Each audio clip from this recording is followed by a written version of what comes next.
वास है तेरा कोई न जाने भेद ए तेरा। हर एक अंदर वास है तेरा कोई न जाने भेद ए तेरा।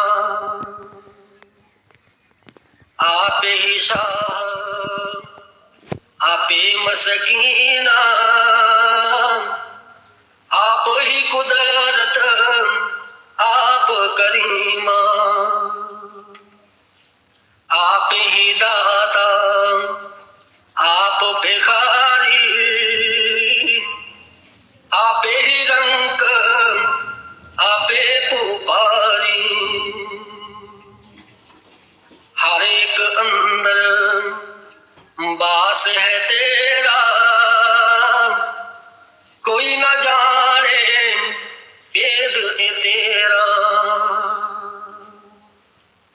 आप ही देवे आप ही लेवे अजब किस्म दा ए व्यापारी।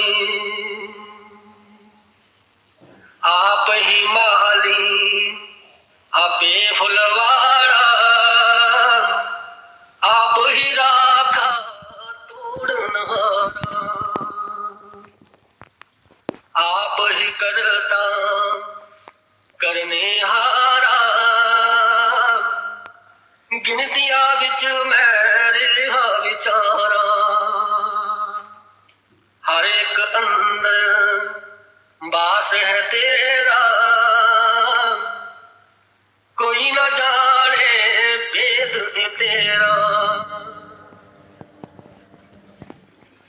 मैं भी तू ते तू भी मैं हाँ इस भेद नू नहीं विचारा। तितलियां दी उड़ान भी मैं हाँ पवरे दी तान भी मैं हाँ। कोयल दी कूकू मेरी सुर है मोरा दी रुण चुण मेरी धुन है। हर एक अंदर वास है तेरा कोई न जाने भेद है तेरा। दिवे दी जोत विच मेरा ही वासा ताइयों पतंगा मंडलाए विश्वासा। पंछी ते कीड़े ने समझे पर तू खुद ही विच रहा है उलझी। गरीबां दी रोण दी तान भी मैं हाँ उन्हां दे हौकियां दी पहचान भी मैं हाँ। यतीमां दी गल ते टिकिया मोती उस मोती दी शान भी मैं हाँ। राधा स्वामी जद भेद विचारी आपे पुरुष आपे है नारी। राधा स्वामी जद भेद विचारी आपे पुरुष आपे है नारी। हर एक अंदर वास है मेरा जे कोई समझे भेद ए मेरा। हर एक अंदर वास है मेरा जे कोई समझे भेद ए मेरा।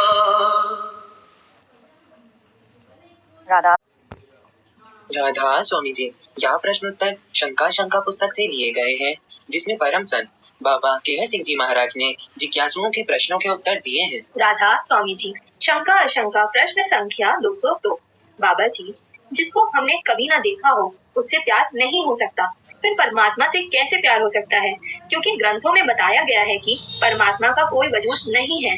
इस प्रश्न के जवाब में बाबा जी महाराज फरमाते हैं, बेटा, यह बात ग्रंथों में आ चुकी है और हम इस बात की जानकारी हासिल कर चुके हैं कि परमात्मा का कोई वजूद नहीं है, लेकिन इस बात को भी समझ चुके हैं कि वह एक शक्ति है।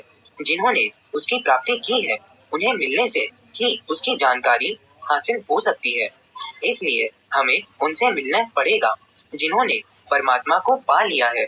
हमें उनसे प्यार करना पड़ेगा। उन महात्माओं से मिलने से ही हमें इस बात की सोझी आ सकती है।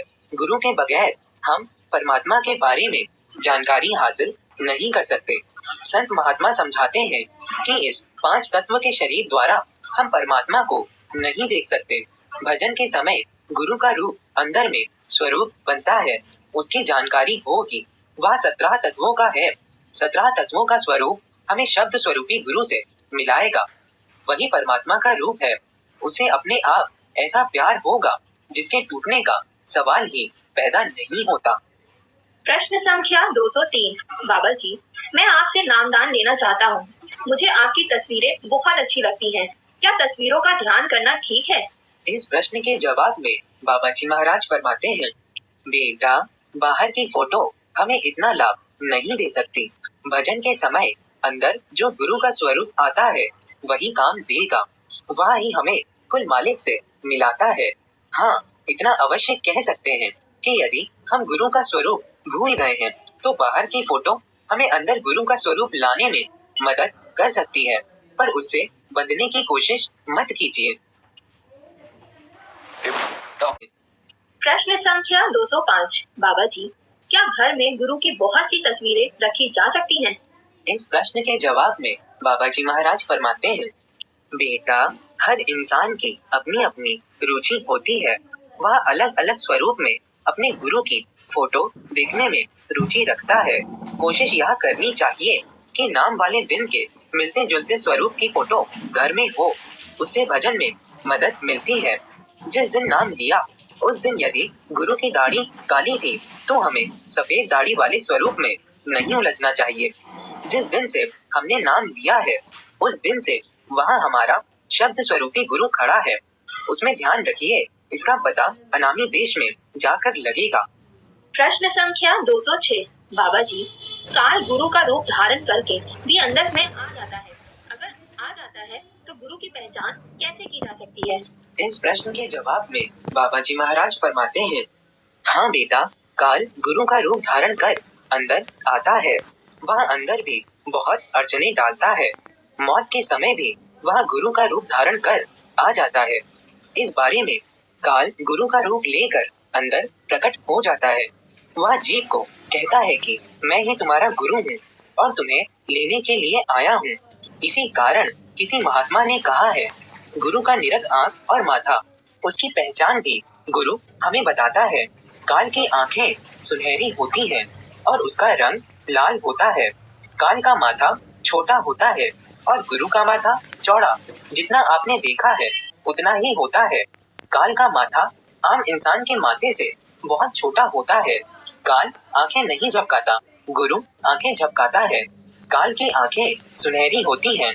काल डराता धमकाता है, यहाँ तक कि वह थप्पड़ भी मार देता है, पर डरने की बात नहीं है। उसी वक्त गुरु प्रकट हो जाता है तथा जीव को मंजिल पर पहुंचा देता है। प्रश्न संख्या 211। बाबा जी, मैं नामदान लेकर गलत कामों में पड़ गया था। मैंने नाम लेते समय जो वादे किए थे वे सारे भुला दिए। अब मुझे एहसास हुआ है कि यह सब गलत है। क्या अब मुझे दोबारा नाम लेना होगा? इस प्रश्न के जवाब में बाबा जी महाराज फरमाते हैं, बेटा, जो आप कर चुके हैं वह हो चुका है। अब आप इस बात को समझ चुके हैं कि नाम लेने के बाद आपने गलत किया है। यह बहुत बुरा हुआ है। हो सकता है कि यह काल का प्रभाव था। काल एक बहुत बड़ी शक्ति है। उसने आपके ऊपर धन और माया की लाठी मारी। काल जीवों को परमात्मा और भजन सिमरन की ओर लगने नहीं देता। गुरु के नाम की शक्ति ने काल को अब आगे बढ़ने से रोक दिया है। वर्तमान आपके वश में है। अब काल के दायरे से बचने की कोशिश कीजिए। और अपना ध्यान गुरु के चरणों में रखिए। बेटा, आपने एक दफा नाम ले लिया है, दोबारा लेने की आवश्यकता नहीं। काल आपके मन को गुरु की ओर से फिसलने के लिए मजबूर कर सकता है। किसी दूसरे महात्मा से नाम लेने का आपको कोई लाभ नहीं होगा। पूरे गुरु की छाप एक बार मस्तक पर लग जाए तो वह कभी भी नहीं मिटती। उस पर कोई दूसरी छाप नहीं लग सकती और वही अंत समय में मदद करेगी। यदि आपका विश्वास गुरु से टूट रहा है तो समझिए कि काल आपको अपने दायरे में खींच रहा है। प्रश्न संख्या 209। बाबा जी, जरूरत से ज्यादा सहन शक्ति क्या नुकसानदायक होती है? इस प्रश्न के जवाब में बाबा जी महाराज फरमाते हैं, बेटा, सबसे पहले मैं यह स्पष्ट कर दूं कि डरपोक या बुजदिल होने के कारण सहनशील बनना सच्ची सहनशीलता नहीं है। गुरु से नाम लेकर अपने आप में संतुष्ट होना, मालिक के भाने में रहना एक अच्छी बात है।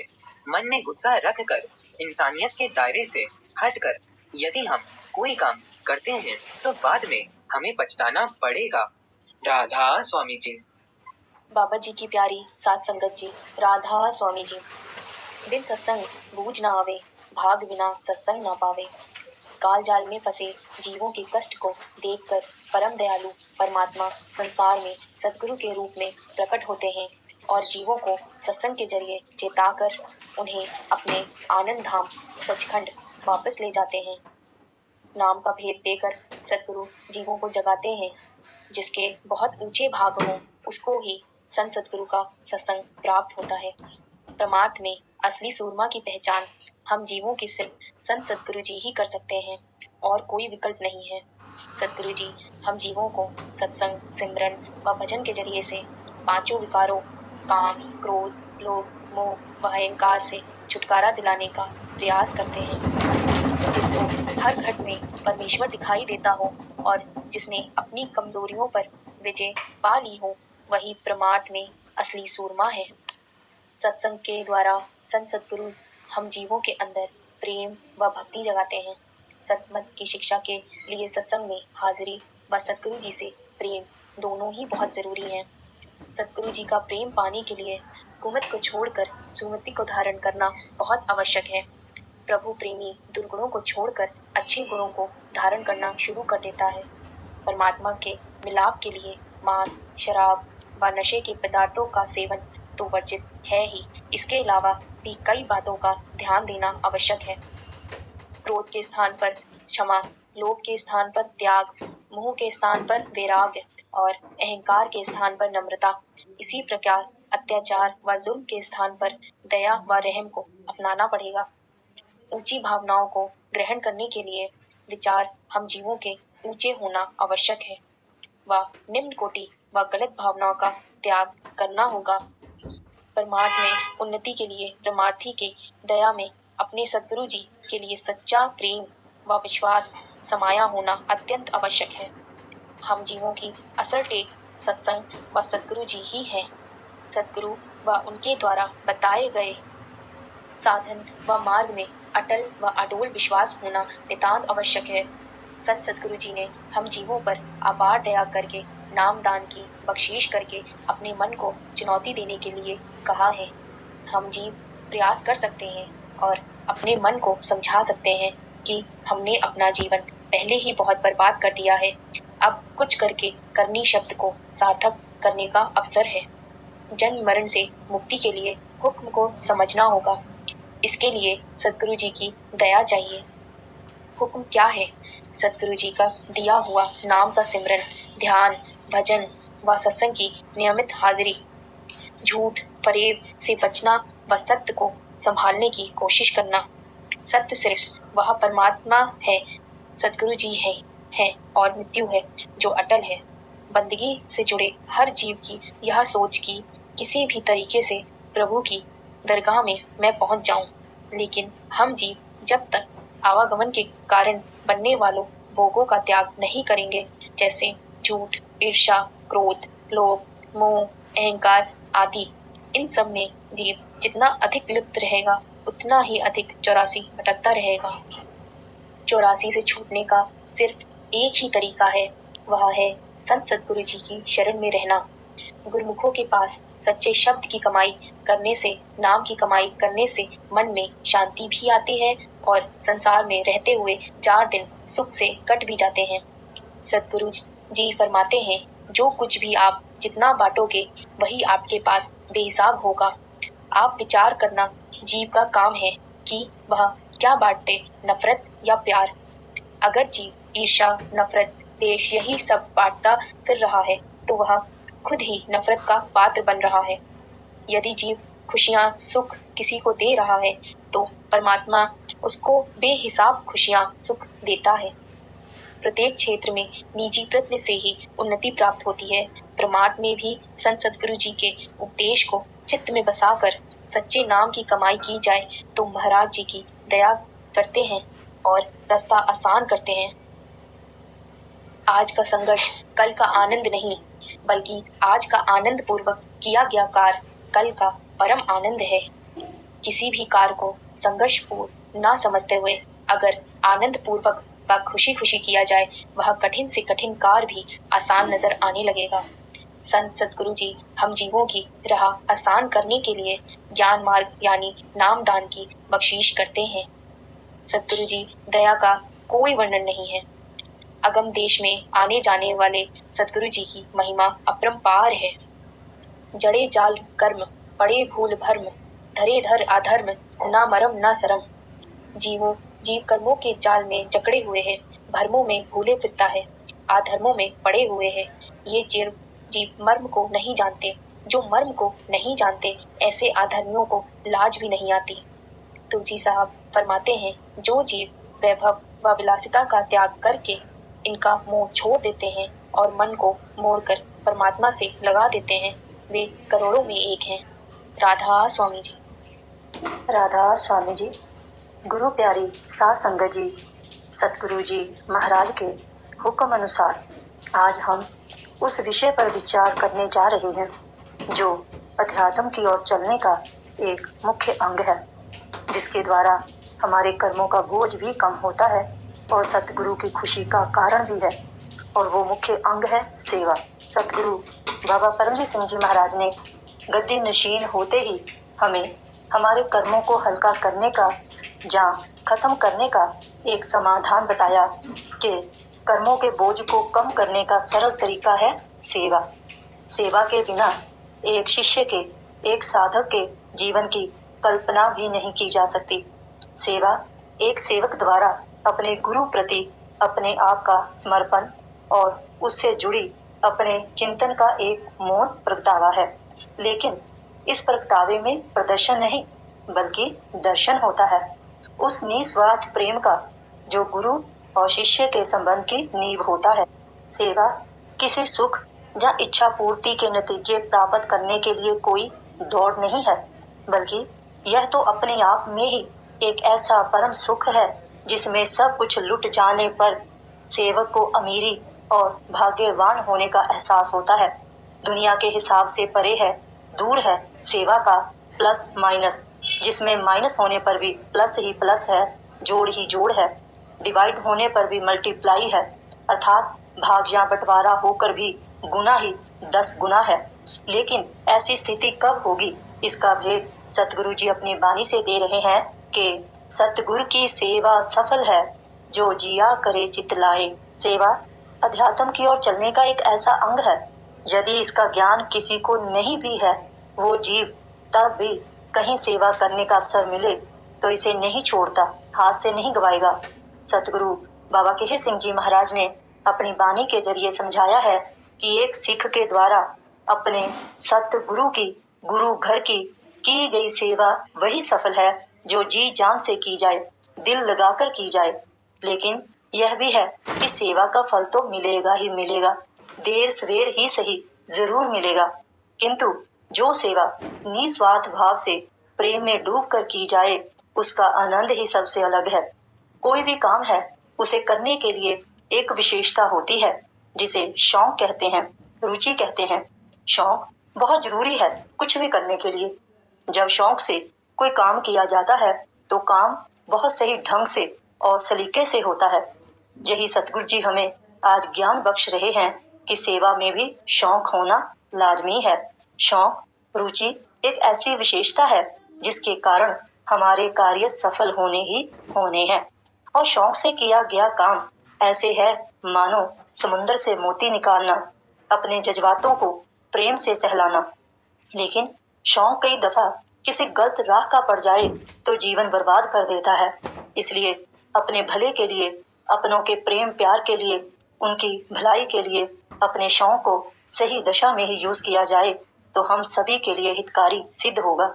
यदि एक गुरसिख प्रेमी को अपने गुरु चरणों से प्रेम का शौक हो तो क्या बात है, इस जीवन में आने का हमारा मकसद पूरा हो जाएगा, क्योंकि गुरु से ही हमें अपने परमार्थ के मार्ग का ज्ञान प्राप्त हो सकता है। गुरु का प्रेम ही हमारे अंदर शौक पैदा कर सकता है। आज हम सेवा विषय पर विचार कर रहे हैं, सेवक विषय पर विचार कर रहे हैं। यह परमार्थ का वो स्टेप है जिसके द्वारा हम अपने कर्मों को कम तो कर ही सकते हैं, साथ में हमारा शरीर भी आरोग्य हो जाएगा। और सबसे अहम बात यह है कि हम शौक द्वारा की गई सेवा से अपने सतगुरु को खुश भी कर सकते हैं, अपने सतगुरु की खुशी प्राप्त कर सकते हैं। अक्सर हम सुनते आ रहे हैं कि सेवा 4 प्रकार की है, एक तन की सेवा, एक मन की सेवा, धन की सेवा और सुरत शब्द की सेवा, जो सबसे श्रेष्ठ सेवा है। इन चारों सेवाओं का अपना अपना महत्व है और अपना अपना नतीजा है, लेकिन खुशी, सुकून और सुख चारों में बहुत है। इसके लिए सबसे पहले सेवा का अर्थ समझना बहुत जरूरी है। सेवा मतलब से स्वयं, वारना, कुर्बान करना, मारना, अर्थात अपने आप को किसी से वार देना, कुर्बान कर देना, अपने आप को बेच देना। सेवा समर्पित कर देना है। और जो सेवा के लिए बिक जाए उसे कहते हैं सेवक, जिसका अर्थ है दास, गुलाम या गुरु का प्यारा। गुलाम कौन होता है? जिसकी अपनी कोई मर्जी नहीं। मालिक कहे उठ जाओ, गुलाम उठ गया। मालिक कहे बैठ जाओ, दास बैठ गया। यह तो केवल एक उदाहरण है। रूहानियत किसी को गुलाम नहीं बनाती, पर हाँ, सेवक का, एक शिष्य का, एक गुरसिख प्रेमी का अपने मुर्शद से प्रेम ही ऐसा होता है कि गुरु अपने सिख को बादशाहत देने को तैयार रहता है और सिख बादशाहत प्राप्त करके भी गुरु का सेवक कहलाता है, गुलाम कहलाना पसंद करता है। अपने गुरु का गुलाम बनकर ही आनंद प्राप्त करता है, क्योंकि सिख को विश्वास है अपने मुर्शद पर कि एक गुरु के सिवाय उसका और कोई है ही नहीं। गुरु के प्रेम की डोर पकड़कर सिख एक सेवक को तसल्ली हो जाती है कि जो मिलना है इसी के दर से मिलना है। कबीर साहब जी महाराज फरमाते हैं कि सेवक कुत्ता गुरु का, मोतिया बाका नाव, डोरी लागी प्रेम की, जित खींचे तित चाव।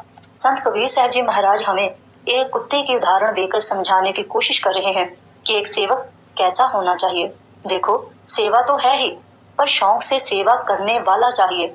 अर्थात जैसे सेवा कई प्रकार की है, अपने बड़े बुजुर्गों की सेवा, घर पर आए मेहमानों की सेवा, किसी रोगी व्यक्ति की सेवा, अपने इलाके समाज की सेवा या खिदमत किसी की भी की जाए प्रशंसा योग्य मानी जाती है।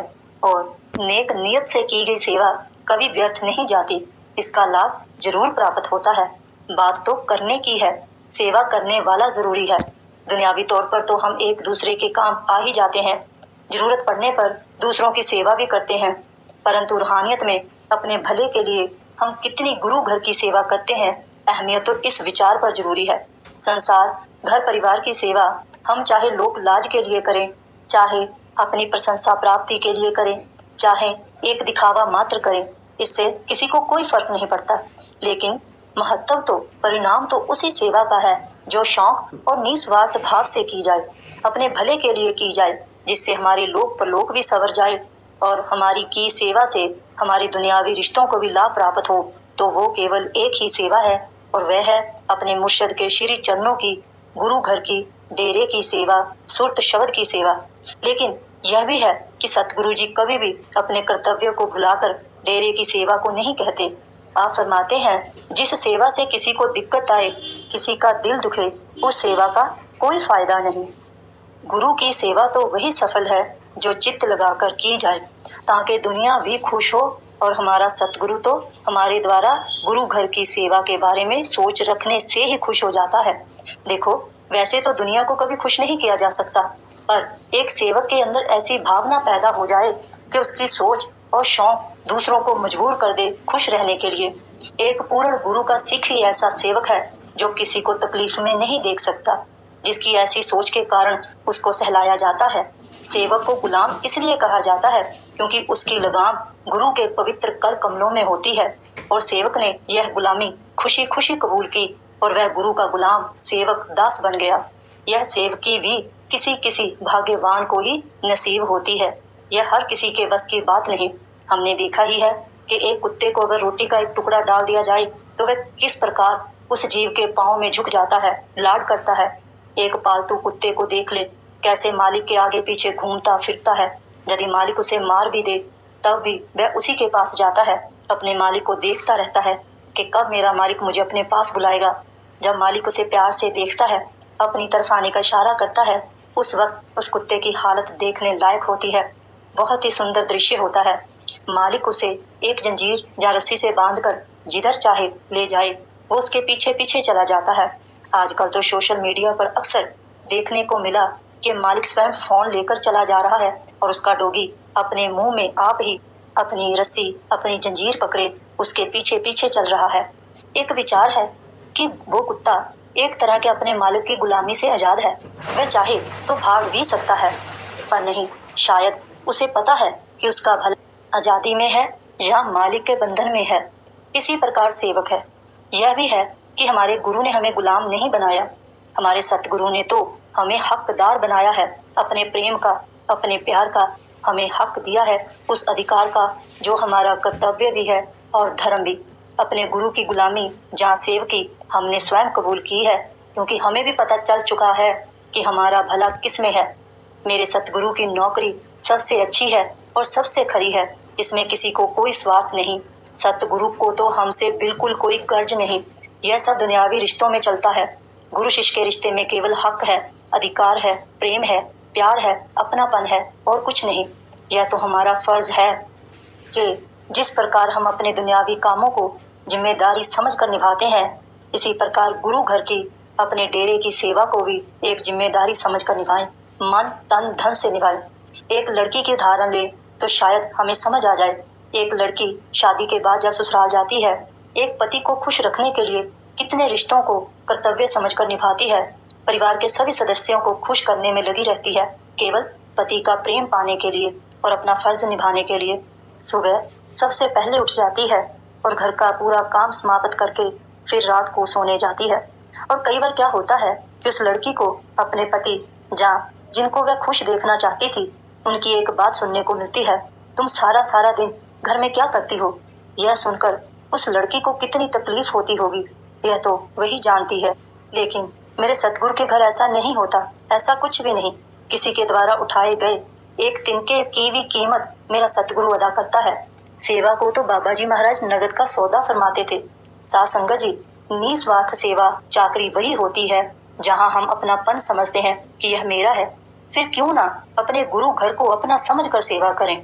जब कोई किसी से सहृदय प्रेम करता है तो उसकी प्रत्येक वस्तु को संभाल कर रखता है, उससे जुड़े रिश्ते को भी प्रेम से निभाने की कोशिश करता है। यह धर्म हमें भी निभाना होगा। देखो, किसी सेवक को अधिकार मिला है सेवकों से सेवा करवाने का। इसका मतलब यह नहीं कि वह उनसे बड़ा हो गया। हाँ, एक योग्यता अनुसार सतगुरु ने उसे यह सेवा बख्शी है तो सेवक का फर्ज बनता है कि सेवक बनकर ही रहे और जो गुरु घर की सेवा करने आए हैं, अपना अधिकार समझकर आए हैं, उनसे प्रेम पूर्वक सेवा करवाए। और जो सेवक सेवा करने आए हैं, उनका फर्ज है कि सतगुरु जी ने उस एक सेवक को सेवा करवाने का अधिकार बख्शा है तो उनके कहे अनुसार ही सेवा करें। सेवा के लिए हमारे अंदर एक शौक होना चाहिए, एक जज्बा होना चाहिए। गुरु को अपने काम करवाने का तरीका अच्छे से पता है। वह बखूबी जानता है कि कौन सा काम कैसे और किससे करवाना है और वो करवा ही लेता है। उसकी सेवा में हमारी मैं मेरी कुछ भी नहीं। हमारा अहंकार हमारे द्वारा की गई सेवा में एक रुकावट है। यदि हम सोचें कि हमारे करने से ही सेवा होती है तो हम बिल्कुल गलत हैं। सतगुरु तो इतनी करनी का मालिक है कि यदि अपनी करनी पर आए तो एक सेवक से ही सेवा पूर्ण करवा सकता है। हम विचार करें कि जब संपूर्ण लॉकडाउन हुआ था, संगत सेवा के लिए डेरे नहीं जाती थी, तो क्या गुरु घर की सेवा नहीं हुई? होती रही, बराबर होती रही। सतगुरु ने तो हमें इस भ्रम से बाहर निकाल दिया कि हम हो या ना हो उस घर के काम कभी रुक नहीं सकते। इसीलिए तो कहा जाता है कि सेवा ना करे तो रुकती नहीं, करे तो खत्म नहीं होती। अर्थात यह नहीं कि हम सेवा करने नहीं गए तो सेवा बंद हो जाएगी, और यदि सेवा करने लग गए तो कभी खत्म नहीं होती। हमें उन जीवों की कतार में शामिल नहीं होना जो अपने आप को आगे रखकर दूसरों को नीचे गिराते हैं। हमें तो अपने स्वामी की चाकरी करनी है, उसके दर के चाकर बनना है, गुलाम बनना है। अपनी मैं मेरी की लगाम अपने सतगुरु के हाथों में पकड़ानी है, ताकि हमारा स्वामी हमारी देख रेख अच्छे से कर सके। हमें आवारा नहीं बनना, एक के ही होकर रहना है, चाहे कुछ दे चाहे ना दे, उसकी रजा। दूसरा, किसी की बातों में आकर अपने सतगुरु पर भूल कर भी संदेह नहीं करना। साध संगत जी, अपने सतगुरु की क्या बड़ाई की जाए, वो जुबान नहीं है। बस इतना ही काफी है कि हम उस परम पुरुष परमेश्वर की ताकत के सेवक हैं। यह हमारे लिए सौभाग्य की बात है, गर्व की बात है। सेवा करना हमारे वश में नहीं, सतगुरु की दया मेहर ही मायने रखती है। हम तो केवल जरिया हैं, करता तो वह स्वयं है, पर कर्म हमारे कम कर देता है। सेवा का हकदार तो वह स्वयं गुरु ही है, पर हमें हकदार बनाकर मान सम्मान बख्श रहा है। कभी किसी जीव ने यह महसूस किया ही होगा कि जितनी मर्जी सेवा हमने की हो, थक गए हो, पर सतगुरु के दर्शन मात्र से ही हमारा शरीर हल्का हो जाता है। तो बताएं, वहाँ हम कहाँ थे? इसीलिए हमारी भलाई सेवक बनकर निस्वार्थ भाव से सेवा करने में है, बाकी हमारे मालिक की मर्जी। राधा स्वामी जी।